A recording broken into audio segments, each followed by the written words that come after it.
mutane sun manta cewa yanzu Allah na bincike ayyukan da muke aikatawa cikin duniyan nan. Ko kana aikata nagarta ko kana aikata mugunta, ka tuna cewa yanzu Allah mu yana shari'a a sama. Mutane sun manta cewa yanzu Allah na bincike ayyukan da muke aikatawa cikin duniyan nan. Ko kana aikata nagarta ko kana aikata mugunta, ka tuna cewa yanzu Allah mu yana shari'a. Mazaje sun koma bin mata yannuwansu, mataye sun juya bin mazajen yannuwansu. Mutane sun dulmaya cikin neman kudi, sun manta cewa ya san mu yana zuwa ko yanzu. Mutane mazaje sun koma bin mata yannuwansu, mataye sun juya bin mazajen yannuwansu. Mutane sun dulmaya cikin neman kudi, sun manta cewa ya san mu yana zuwa ko yanzu.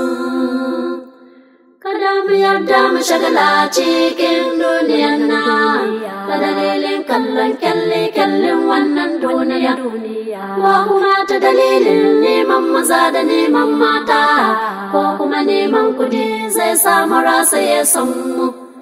Kada mu yarda mu shagala cikin duniyan nan, ta dalilin kallon kyalle-kyallen wannan duniya, ko kuma ta dalilin neman maza da neman mata, ko kuma neman kudi zai samu rasa ya san mu.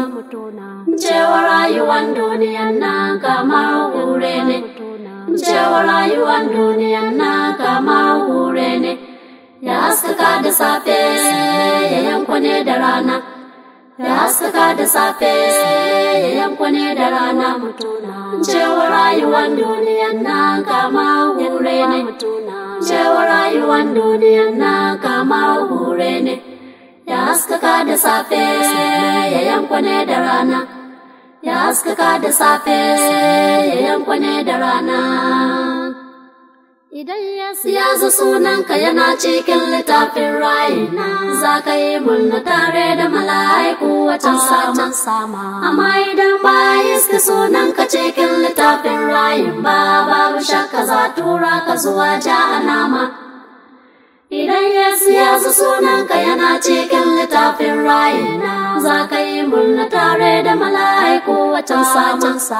Amma idan ba iska sunanka cikin littafin rai ba, babu shakka za tura ka zuwa jahannama.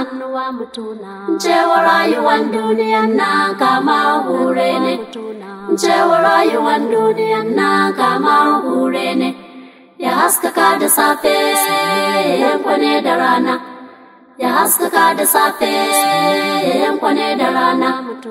Cewa rayuwan duniyan nan kamar hure ne, cewa rayuwan duniyan nan kamar hure ne, ya haskaka da safe ya yanko ne da rana, ya haskaka da safe ya yanko ne da rana.